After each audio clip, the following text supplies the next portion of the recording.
After the Electoral College made it official on Monday, some Republicans are now finally admitting that Joe Biden will be the next president, and many in the GOP and right-wing media are still insisting there is a way for Trump to subvert the will of the voters and remain in office. For more on this, it's time for a closer look. Been a tough week for Donald Trump. The Electoral College made Joe Biden's win official. Republican leaders began to finally admit that Biden will be the next president, albeit way too late.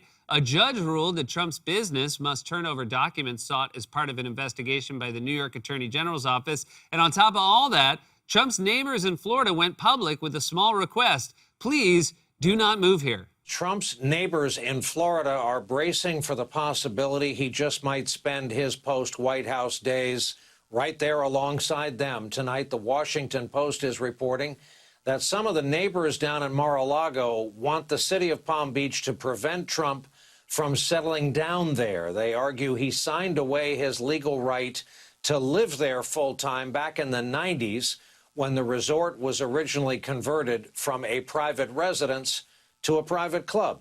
Just amazing. New Yorkers don't want him in New York. His neighbors don't want him at Mar-a-Lago. This is like one of those ironic punishments for a racist on the Twilight Zone.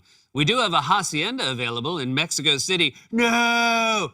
He's going to be our first nomad ex-president. Remember how everyone made fun of Hillary Clinton for taking a walk in the woods once after she lost? Trump's going to have to live in the woods. Years from now, a group of hikers are going to find him holed up in a cave with a long beard doing rallies for a bunch of polecats. We love the ferrets, don't we, folks? Natural allies. But the skunks, how do we feel about the skunks? Not nice. Not nice, the skunks. Trump's ego is obviously taking a hit this week, so his allies have come up with an idea to make him feel better. Give him credit for the COVID vaccine he had nothing to do with. Several Fox hosts have suggested that it should be called the Trump vaccine, and a right-wing columnist from the Washington Post wrote an op-ed called "Giving Trump Credit for the Vaccine is the Best Way for Biden to Unite the Country." First of all, why should Trump get credit for the vaccine? What did he do besides say we should make a vaccine? I mean, I think we should make dinner for the kids every night, but I'm smart enough not to tell my wife we should call it Dad Spaghetti. Also, you're never going to unite this country, and it's crazy to try. Biden should give the same speech my algebra teacher used to give on the first nice Friday in April. I don't want to be here. You don't want to be here. Let's just get through this crap so we can all go home.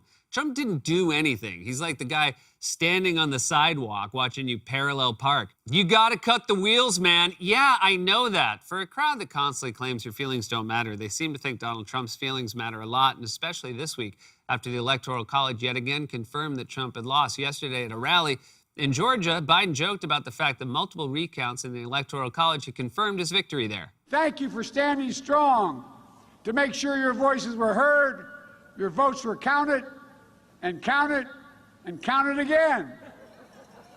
I'm starting to feel like I won Georgia 3 times. It's true, Biden's win in Georgia has been confirmed 3 times, and in terms of convincing someone of the truth, needing 3 times is what's known as a Scrooging. But there you have it, 3 times. Biden's win in Georgia has been confirmed more times than a dentist appointment. And Dr. Giotopoulos, you don't need to call me every day for 3 weeks before the appointment. Just send me one email 2 days ahead of time so I know it's time to start flossing. And yes, I've been wearing my retainer. Honey, have you seen my retainer? Also, if Biden's Georgia win had been confirmed 3 times, that means Trump's loss has also been confirmed 3 times. When you get rejected, it's pretty pathetic to double-check once, let alone 3 times. Trump has been outside Georgia's window holding the boombox 3 nights in a row, and each night Georgia shut the window and turned on the sprinklers. And that may seem like a dated movie reference, but remember, Trump's only political philosophy is say anything. Only a true business genius like Trump could parlay one embarrassing loss into multiple embarrassing losses. It's like investing in Enron, and then when it goes bust, you jump out the window, but instead of the sidewalk, you land on a couch someone was throwing out, and you fart super loud just as a dowager countess is getting out of a town car. Trump found a way to keep reminding people on a nearly daily basis that he's now the only president in history to lose the popular vote, get impeached, then lose re-election, which is worse than being forgotten. Zachary Taylor sucked too, but nobody even remembers that guy, except that he's the only president in history named after 2 toddlers. Zachary! Put that stick to... Because I said so! Taylor! Where are your pants? You don't know? Zachary! Why is your stick bigger? You too. On the plus side for Trump, he's the president every kid for the next 100 years is going to want to do their oral report on. Jason, your president is James K. Polk. I don't want that snooze fest. I want the guy who knew Grimace. And yet, Sandberg. I want to do the grimmest president. Nobody here gets me. And yet the deluded Trump dead-enders will not give up, not because they genuinely think there's a path to staying in power, but because they're fully invested in the belief that their opponents are illegitimate and any votes for Democrats are fraudulent. On Monday, after the Electoral College vote, the far-right network Newsmax tried to brush it off like it was some inconsequential technicality. There are people right now who are out there calling Joe Biden the president-elect. Now, at this point, there is some political and some historical justification for them to do so at this point. I personally feel they're wrong. Oh, you personally feel they're wrong? You don't want your controversial views to stain the sterling journalistic reputation of Newsmax, which up until recently got less attention than a stand-up comic opening at Ozfest. How's everybody doing? You guys ready to thrash? First, that's great. Where are my married guys at? Where are my married guys at? Married guys? I don't know much about Newsmax, but it sounds like the name of one of those fake news shows that's really just a late-night infomercial for hair plugs. Welcome back to Newsmax. Our next guest is the medical genius behind the latest breakthrough in hair science known as paint. But hey, he personally feels they're wrong to call Joe Biden the president-elect, just like I personally feel that the 2007 Academy Awards were wrong to give Best Actor to Forrest Whitaker for Last King of Scotland instead of me for my role in American Dreams with Hugh Grant, who said to my face about my performance, and this is real, I don't remember it. We had scenes together. The Trump cabal is so committed to subverting democracy and painting Biden's win as illegitimate that some states even held fake electoral college votes and pretended alternate slates of electors would be sent to Congress to put Trump over the top once they, finally win a court case. As we speak today, an alternate slate of electors in the contested states is going to vote, and we're going to send those results up to Congress. This will ensure that all of our legal remedies remain open.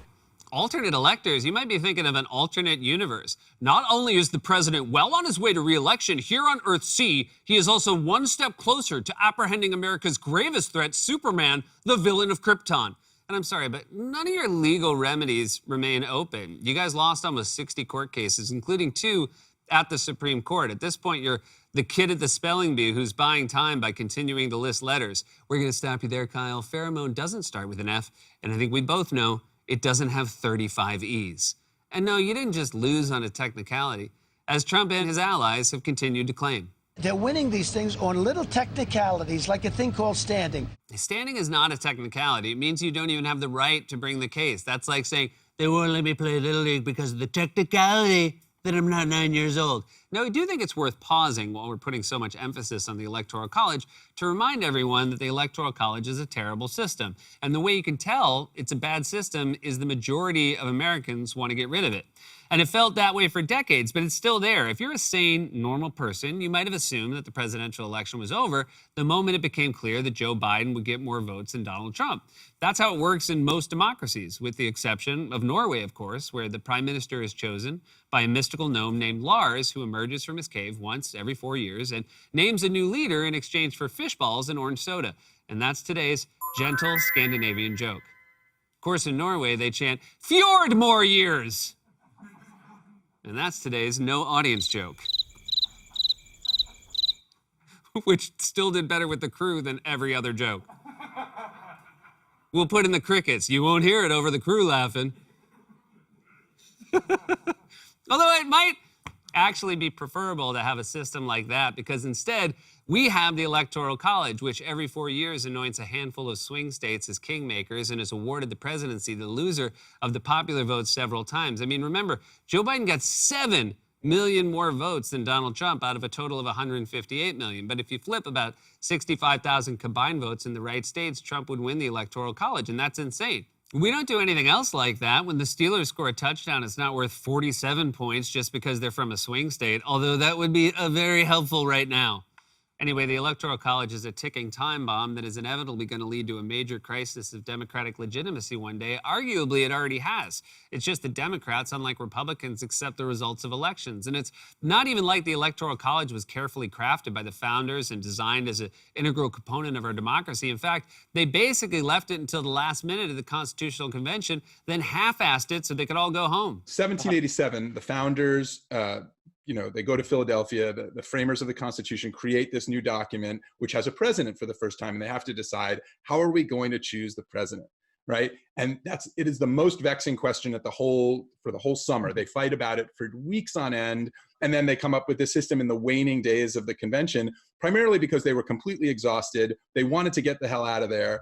And, James Madison admits it after the fact. He basically says, yeah, you know what? We were pretty tired at that point. The founders approached the Electoral College with all the energy of fans at the seventh inning of a Mets game. If we leave now, we can beat the horse traffic. Wait, hold on. I can't find my teeth.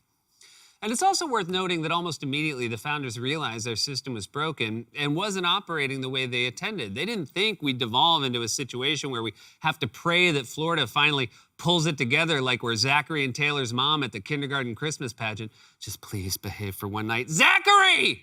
Why would Joseph have a lightsaber? What part of the Bible, Taylor, is a wise man not wearing pants? Zachary! Taylor! Oh, these two.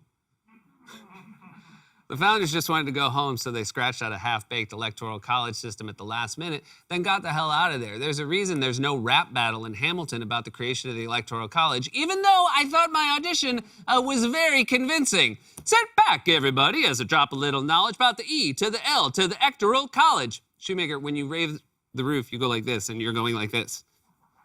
Oh, you want me to stop? Why? It's bad? Yeah, but all raps start bad. Well, agree to disagree. You know what? Let's have this fight later.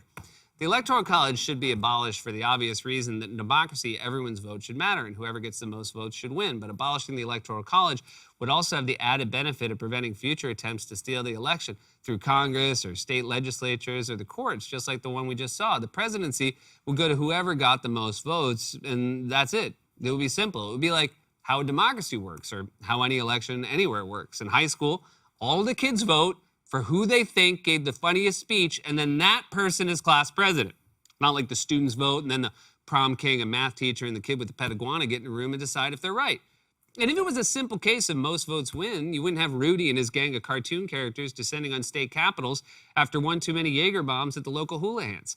Democrats need to pursue major reforms to our institutions to ensure that something like this can't happen in the future. Otherwise, it will happen in the future. Republicans have made it very clear that if given the chance, they will do everything possible to steal an election through the courts, Congress, or state legislatures, and the existence of the Electoral College makes such an outcome much more likely, even if Republicans don't have A thing called standing. This has been A Closer Look. God's Love We Deliver cooks and brings over 2 million meals a year to men, women, and children living with HIV, AIDS, cancer, and other serious illnesses, and they need your help now more than ever. If you're watching this online, you can hit the donate button. Stay safe, wash your hands, wear a mask. We love you.